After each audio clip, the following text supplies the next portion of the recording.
तो जय हिंद दोस्तों, मेरा नाम है श्रीवास्तव और आज मैं आप सबके लिए कुछ नया लेकर आया हूँ।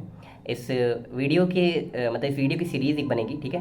उसमें मैं फेमस पर्सनालिटीज़ को डिस्कस करूँगा, जिनसे रिलेटेड कई बार एग्जाम में क्वेश्चन आते हैं और हम सबसे गलत हो जाता करता है, मुझसे भी होता है, आपसे भी होता है, ठीक है। तो कोशिश करूँगा कि जल्दी से छोटे छोटी वीडियोज़ बनाऊँ ताकि आप उनको देखें, रिवाइज कर लेंगे, एक दो बार देख लेंगे तो याद हो जाएगा और फिर उनसे रिलेटेड आपसे गलतियाँ नहीं होंगी, ठीक है।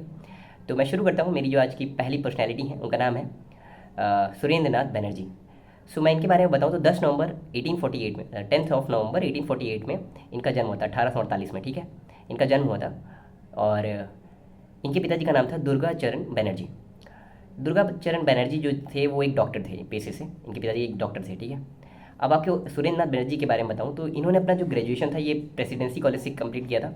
और उस समय बता दूँ, उस जब हम लोग ब्रिटिशर्स के अंडर रूल, मतलब वो रूल कर रहे थे हम सब पे, तो उस समय इंडियन सिविल सर्विसेज का एग्जामिनेशन होता था, जिस समय जैसे कि आज के समय पे यूपीएससी कंडक्ट करवाता है, आईएएस आईपीएस पीसीएस वाला, ठीक है, आईएएस आईपीएस वाला।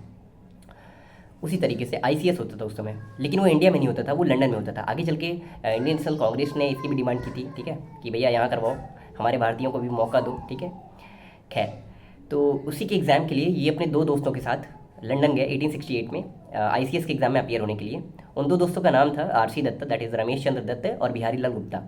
तो ये इन दोनों लोग के साथ गए थे एग्जाम देने 1868 में और फिर क्लियर भी कर दिया इन्होंने, फोड़ दिया एग्जाम को, ठीक है। हमारे और आपके तरीके शायद नहीं थे, सोचिए 20 साल की उम्र में इन्होंने एग्जाम फोड़ दिया। मैं 23 का हो गया हूँ, आप भी कुछ तो होंगे ही।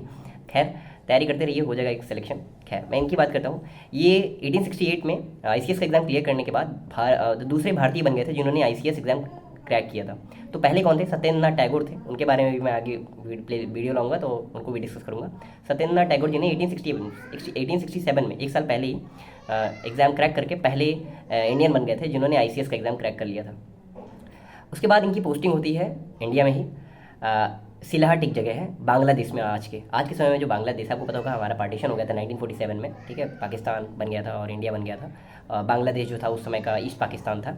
खैर, तो बांग्लादेश में एक जगह है सिलहट, उस समय पे सब एक ही था। तो इंडिया में ही सुरेंद्र नाथ बनर्जी की पोस्टिंग होती है सिलहट में और ये एक असिस्टेंट मजिस्ट्रेट की पोस्ट पर सर्विस देते हैं। कुछ समय बीतता ही है कि उसके बाद एक रिपोर्ट आती है कि भाई देखो, ऐसा है कि तुम्हारी एज जो है वो ज़्यादा है। जिस हिसाब से, मतलब देखो, उस समय जो आईसीएस एग्जाम होता था वहाँ सिर्फ मैक्सिमम जो एज थी वो 21 ईयर ही थी, ठीक है। तो 21 साल पे ही आपको क्रैक करना है, ठीक है। आज के टाइम पे तो आराम से दे रहे हैं, ठीक है, हम तो दे ही ना पाते हैं, है ना। तो खैर, मैं बात कर रहा था, तो उनकी एज को लेके एक ऑब्जेक्शन, मतलब टेक्निकल इशू आ जाता है और कहा जाता है कि आप जो है वो 22 साल के हैं और जो वहाँ की जो एलिजिबिलिटी क्राइटेरिया थी वो 21 ईयर ही थी उस समय। तो उसके बाद फिर वो भाई उनको बाहर कर दिया जाता है। उसके बाद वो लंदन जाते हैं, लेकिन फेल हो जाते हैं, मतलब नहीं समझा पाते अपनी बात को या फिर वो लोग मानना ही नहीं चाहते हैं, ठीक है। फिर उसके बाद कुछ समय बीतता है। फिर 1876 में इन्होंने एक पॉलिटिकल ऑर्गेनाइजेशन की स्थापना करी जिसका नाम था इंडियन नेशनल एसोसिएशन, जिसको कि इंडियन एसोसिएशन भी कहा जाता है। इसकी स्थापना जब ये कर रहे थे तो इनके साथ में इनके एक मित्र ही थे, उनका नाम था आनंद मोहन बोस।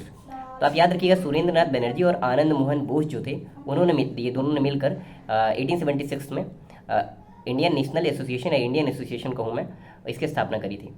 उसके बाद आपको बता दूँ 1879 में, ठीक है, इन्होंने एक इंग्लिश न्यूज़पेपर भी रिलीज़ किया था जिसका नाम था बंगाली, ठीक है। इसमें ये अपने लिबरल थॉट्स जो थे वो नेशनल लेवल पे या पब्लिक को रिवील करते थे ताकि भाई लोग समझे, क्योंकि देखो उस समय जो था ना, जब हम लोग मतलब ब्रिटिशर्स के कंट्रोल में थे, तो हम पहली बार तो एजुकेशन वगैरह हम लोग को सही से हो नहीं पाती थी हम लोग की, ठीक है। वो लोग अच्छा शिक्षा नहीं देते थे, एजुकेशन का बजट जो था बहुत कम था, ठीक है। उस सब पे भी जब मैं हिस्ट्री वाली का भी सीरीज़ लाऊंगा फ्यूचर में आईएएस बनने के बाद तो ज़रूर लाऊंगा, ठीक है।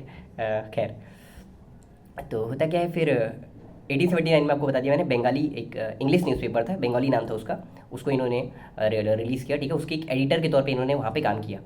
उसके बाद आपको बता दूँ 1883 में एक all India national conference, Bharat की उस समय की सबसे पहली नेशनल कॉन्फ्रेंस थी। और आपको पता होगा कि अभी इंडियन नेशनल कांग्रेस की स्थापना नहीं हुई है। 1876 में इन्होंने एक बहुत बड़ा पॉलिटिकल ऑर्गेनाइजेशन बना दिया था एक नेशनल लेवल पे, ठीक है, तो ठीक ठाक सक्सेसफुल रहा है वो। 1885 में इंडियन नेशनल कांग्रेस की स्थापना हुई है। फिर जब 1885 में इंडियन नेशनल कांग्रेस की स्थापना हो जाती है, उसके बाद इन्होंने जो दो ऑर्गेनाइजेशन, मैंने आपको बताया, दो पॉलिटिकल ऑर्गेनाइजेशन बनाई थी, मतलब एक ऑर्गेनाइजेशन नहीं थी, एक तरीके की ऑल इंडिया नेशनल कॉन्फ्रेंस थी 1883 में जो हुई थी।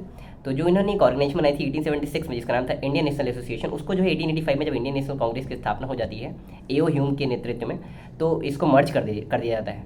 उसके बाद आपको बताऊँ तो सुरेंद्र नाथ बनर्जी जी जो थे वो इंडियन नेशनल कांग्रेस में जो हर साल सेशन होते थे, ठीक है, मतलब हर साल एक सेशन होता था, कई बार कुछ इंपॉर्टेंट मुद्दे उठ जाते थे तो फिर उनको स्पेशल सेशन करना पड़ जाता था। खैर, दिसंबर के महीने में लगभग 28-29-30 तारीख को ही ये जो इंडियन नेशनल कांग्रेस था उनके सेशन होते थे। तो उसमें जो 11th सेशन था, ठीक है, 1895 में हुआ था, जो कि पूना में हुआ था, ठीक है, उसकी उसकी प्रेसिडेंसी इन्होंने की थी, सुरेंद्र नाथ बनर्जी जी ने की थी। और एक 18th इंडियन नेशनल कांग्रेस का सेशन था जो कि हुआ था आई थिंक अहमदाबाद में हुआ था, ठीक है, 1902 में। तो उसमें जो प्रेसिडेंसी निभाई थी वो इन्होंने ही निभाई थी, ठीक है। आगे चलते हैं हम। तो ये जो थे थोड़ा सा ऐसे टाइप के आदमी थे कि ये जब जैसे मतलब विरोध विरोध भी करते थे, ठीक है। जो भी जो इंग्लिश मैन थे हमारे यहाँ, जो मतलब ब्रिटिशर्स थे, जो भी कुछ ऐसा कुछ लाते थे जो हमारे इंडियंस का मतलब एक्सप्लॉयटेशन वगैरह करता था, उसका विरोध करते थे। जैसे एल्बर्ट बिल का इन्होंने पूरा विरोध किया था। वहीं पे मॉर्ले मिंटो रिफॉर्म्स, जो कि इनका मानना था कि इंडिया के हेल्प मतलब हित में है, उसका इन्होंने समर्थन किया था फुल, ठीक है। इसी के चलते ये मिनिस्टर भी बने थे 3-4 साल के लिए आगे चल के, ठीक है।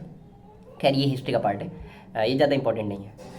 तो आपको ये पता होना चाहिए, इन्होंने एल्बर्ट बिल का विरोध किया था जो 1880s-90s में आया था, और फिर उसके बाद मॉर्ले मिंटो रिफॉर्म जो 1909 में आया था, उसका इन्होंने पूर्ण समर्थन किया था।